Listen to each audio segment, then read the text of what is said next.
Fala, gente, meu nome é Elizabeth. Eu tô gravando esse vídeo aqui pra poder contar pra vocês como que é o programa de Stanford que eu passei, né?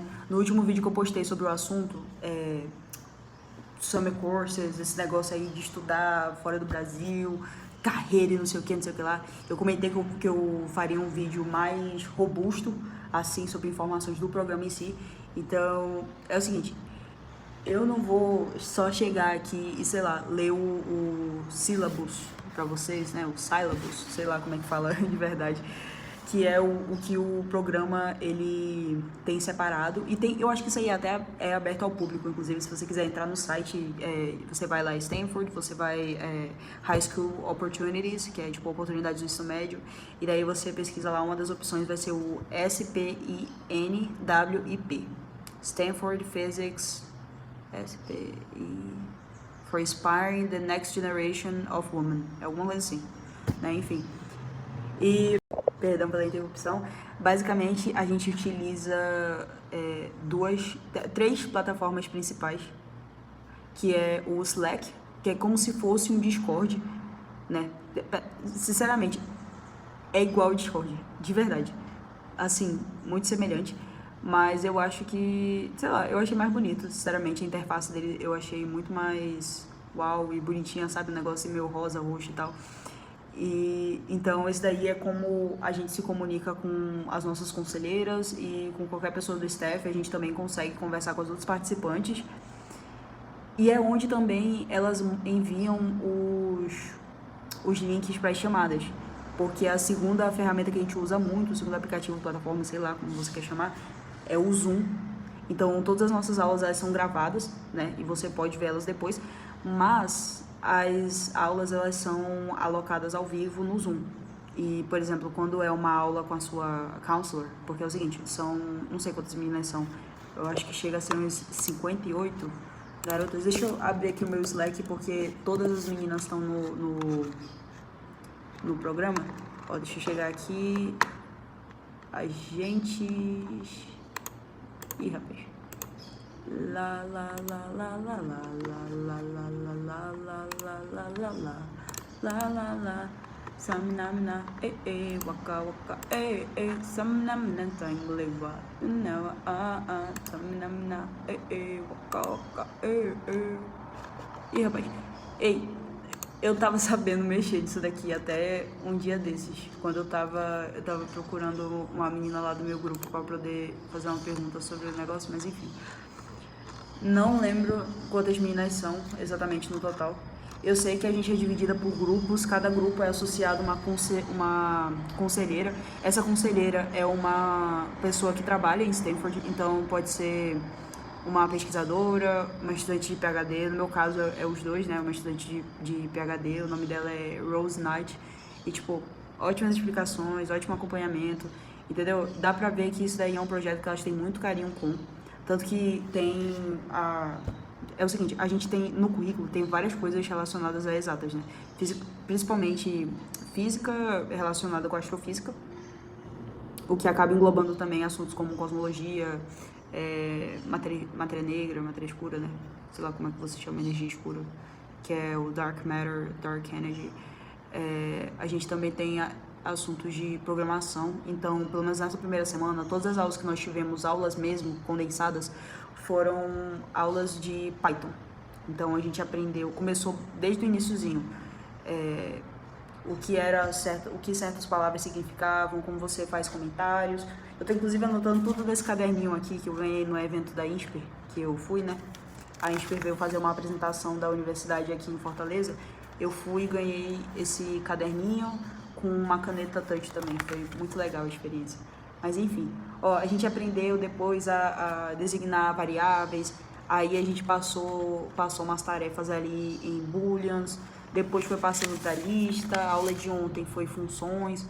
Então, assim, é um negócio que vai progredindo pouco a pouco, né? Mas eu acho que realmente faz a gente aprender. É a terceira ferramenta que está sendo usada no curso, né? Já falei que tem o Discord, que é o Slack.com. Tem também o Zoom, que é onde nós temos todas as nossas aulas. É onde a gente tem também tipo, a gente tem três coisas. É aula, palestra e office hours. Office hours é tipo um tira-dúvida.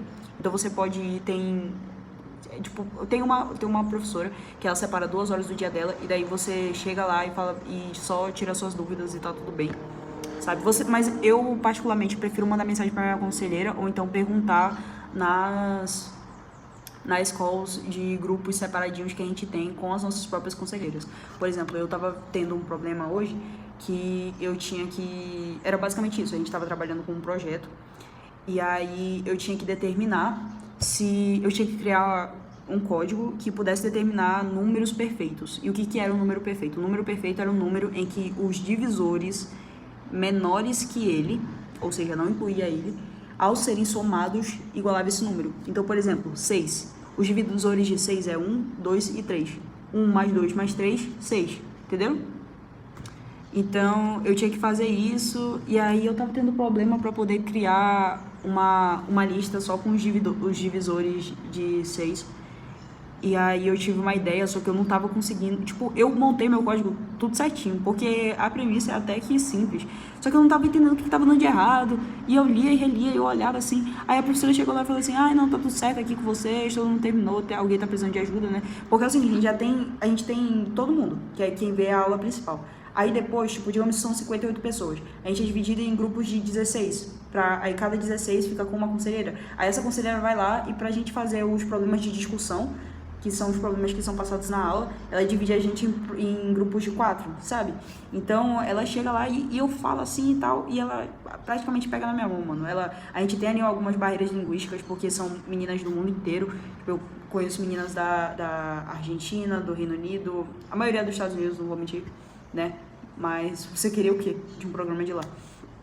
Então, conheço uma menina da Venezuela também, que é uma que eu tenho conversado bastante. Então, assim... Cara, ótima experiência de networking. Até agora eu não falei a terceira ferramenta. A terceira ferramenta é as ferramentas gerais do Google. Então a gente está muito integrado ali com o Google Drive, que é onde elas armazenam os materiais, tanto das aulas que já passaram, como as aulas, por exemplo, o dever de casa. Passaram um dever de casa pra gente lá no Google, a gente pega e quando a gente abre, a gente é redirecionado para outra ferramenta do Google, que é o Google Colab, que eu não sabia que existia, que é basicamente um sistema ali de anotações do Google, em que você consegue, além de fazer anotações, você consegue rodar códigos. Então, eu já tinha um meio de rodar código no meu computador, porque eu tinha o Visual Studio Code de quando eu tentei aprender programação front-end, né? Então, mas mesmo assim foi muito bom, tá sendo até melhor trabalhar com o Google Colab, porque a gente consegue ter uma interação maior ali com as outras alunas e também com as professoras, já que é tudo padronizadozinho, né? Mas assim, é uma ferramenta que eu não conhecia do Google, então eu achei muito incrível, o Google Colab. E também o Google Calendar, né? Como eles estão num fuso horário diferente do nosso aqui do Brasil, no meu caso, que eu sigo o fuso horário de Brasília mesmo, eu tinha um pouco de dificuldade para poder me atentar aos horários, então quando eu abria o cronograma no calendário do Google, ele vinha no meu próprio fuso horário. Foi uma coisa assim que eu gostei muito. Mas eu acabei tendo um problema com isso também, porque eu confundi um dia, tipo, isso daí foi anteontem, na quinta, né? E toda vez que eu abri o calendário na quarta, e eu esqueci de mudar o dia, então eu fui seguindo o dia pela rotina de quarta-feira, e acabou que eu perdi uma aula inteira de sessão com a counselor. Ela até me mandou mensagem depois, falou assim, tá tudo bem com você, sentindo só a falta hoje na reunião. E eu tive que falar, não, vou tentar entender a tarefa aqui sozinha. É por isso que eu cheguei cheia de dúvida no dia seguinte, mas tudo bem. Tá, falei do Slack, falei da Zoom, falei do Office Hours. Outro detalhe aqui que eu queria compartilhar com vocês. Eu falei que a gente tem as aulas, as palestras, né, os Office Hours, que eu já expliquei o que é, mas eu quero falar especialmente das aulas e das palestras. As aulas, elas são sempre divididas ali, primeiro uma aula que é todo mundo, e aí, pelo menos nessa primeira semana, tá sendo aula de programação, né, aula Python.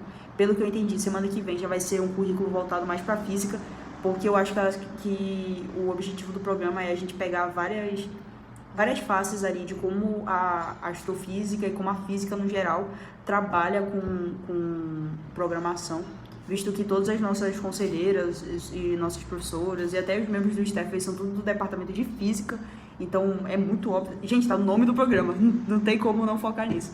Mas enfim, essa segunda semana as aulas principais vão ser mais focadas em física, e eu imagino que as aulas de counselor, que são as aulas que vêm depois disso, vão continuar sendo mais focadas em programação em si. Eu não acho que vai ser uma coisa que vai parar. Inclusive, só para vocês terem uma noção do quanto de tempo que a gente gasta nisso durante o dia, né? Eu acabei de abrir aqui a rotina de ontem, que elas me passaram. Então, isso aqui eu vou falar no fuso horário deles, tá? No nosso, tem que adicionar 4 horas.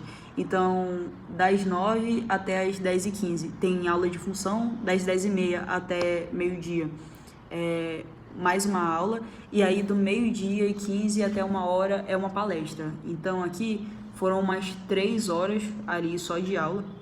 Se você for contabilizar com o tempo que você vai gastar com o dever de casa, vai ficar ali umas 3h30. Se você quiser tirar dúvida depois, eu gosto de resumir tudo em 4 horas, né? Sem falar no tempo que você gasta ali conversando com os outros participantes, construindo ali um network legal, né? Tô dizendo que eu nunca vi o meu LinkedIn tão agitado como agora, o que é muito, muito feliz, assim. Eu me senti muito animada, foi uma coisa assim que me deixou muito mais entusiasmada, né? Mas enfim, sobre as palestras elas são palestras, né? Elas não chegam a ser aulas porque elas não abordam o assunto com tanta profundidade. Mas as palestras elas servem mais para poder trazer uma pessoa que está em um campo, por exemplo, de advocacia cosmológica.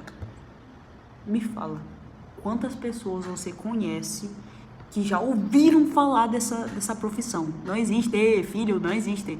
E mesmo assim, a gente descobriu que não só existe, como trouxeram uma mulher dessas para poder dar uma palestra pra gente. E daí ela fala, por exemplo, eu vou dar um exemplo mais recente. Palestra de ontem. Foi uma palestra sobre cosmologia. Inclusive, quem deu a palestra geralmente é uma pessoa de fora. Mas ontem em específico, foi uma professora que ela é membro do staff de organização. Ela trabalha há 20 anos em Stanford. E basicamente ela faz pesquisa lá, e a pesquisa dela é centrada em Dark Energy, né?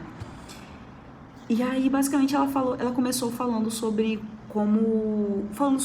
o campo dela. Então ela fala sobre mapeamento do universo, foi uma aula de cosmologia, foi uma palestra sobre cosmologia. E aí ela vai abrindo o campo para perguntas, e muitas das vezes essas perguntas vão surgindo enquanto ela fala. Tanto que nas minhas anotações, eu não faço anotação só de programação, eu faço anotação de todas as aulas para poder eu ter um background ali do que conversar, né? Então eu cheguei ali, uma das coisas que eu tinha perguntado era o que causava a repulsão, porque é o seguinte, a gente tem a atração gravitacional e a gente tem a repulsão cosmológica, né? Só que eu não tinha entendido muito bem, pelo que ela tinha explicado, o que era exatamente essa repulsão cosmológica. Se era um tipo de repulsão, por exemplo, repulsão elétrica, mesmo sinal, sabe como o mesmo sinal repele? Ou então repulsão magnética, eletromagnética. E eu tava me perguntando que tipo de força era essa que causava uma repulsão tão grande que tava fazendo o nosso universo se expandir. E aí eu anotei lá e tal, depois fui lá, perguntei e ela me respondeu. Então, tipo, esse tipo de pergunta que eu fiz é uma pergunta técnica, uma pergunta sobre o assunto, mas também tem pergunta sobre o tipo, você escolheu essa profissão e tal, tem como você falar sobre os contras disso? E aí ela falar mais da experiência dela como mulher nesse ramo, que é majoritariamente masculino. Então, assim, as palestras elas estão sendo mais para mostrar pra gente o campo real da profissão das exatas em si, porque a gente às vezes se prende muito àquele negócio do ideal e do que eu tô aprendendo. Então, por exemplo, eu, sei lá, Caraca, eu não consigo pensar em um exemplo. Eu vou usar o exemplo de hoje, de cosmologia, né? Digamos que eu viro uma pesquisadora para uma universidade e tal. Às vezes eu aqui fico imaginando esse futuro chegar e eu fico pensando só, tipo, porque eu vou descobrir isso e aquilo ali. Quando na realidade eu vou ter que me preocupar com várias coisas. Tipo, eu vou ter que ter uma classe para eu fazer isso. Como é que funciona levantamento de investimento? A gente teve uma palestra só sobre como a política trabalha com levantamento de investimento para pesquisa científica e como você poderia conseguir investimento do governo, não sei o que. Tipo, gente, essa daí foi a primeira aula. Eu acho que o nome é polêmico ou alguma coisa, esqueci. Mas enfim, que inclusive era que teve a convidada especial, que foi a advogada que eu mencionei mais cedo. Então, assim, De verdade, está sendo uma experiência maravilhosa. Vou deixar o nome do programa aqui embaixo. Infelizmente, para esse ano não dá mais para você se inscrever, mas se você se inscrever no newsletter, eles te mandam um e-mail para quando as inscrições abrirem de novo. Então, se você for mulher e estiver no ensino médio, cara, aplica que tu não tem nada a perder, ou não, tu já tem. Vai atrás do teu sim. E é isso. Beijo pra vocês. Tchau. Eu voltei aqui enquanto eu tava editando o vídeo só pra poder falar pra vocês que sobre essas oportunidades aí que eu participo e também onde eu posto esses certificados, esses cursos que eu ando fazendo, além das minhas redes sociais, @Tiana do Futuro, tanto no Instagram como no TikTok, você também pode me encontrar no LinkedIn, que é onde eu posto todas as atividades, certificado Olimpíada, tudo que acontece relacionado à minha carreira como também professora particular. Porque por mais que eu não tenha nenhuma formação, eu realizei cursos ali durante o meu fundamental, o meu ensino médio, enquanto eu dava aula. Então, posteriormente eu posso fazer um vídeo sobre isso, mas eu fiz curso na UFAM, fiz curso preparatório. Até eu chegar aqui, era com isso que eu trabalhava, eu dava aula particular, né? Então, eu fiz muito cursos relacionado a isso, fiz cursos também para universidades lá dos Estados Unidos, participei de projetos e campanhas internacionais também. Então, tudo de oportunidade que vocês podem ver aí um dia eu mencionando, eu vou ter mencionado bem antes no meu LinkedIn. Então, vão lá. Eu vou deixar o link aqui na descrição. Beijo.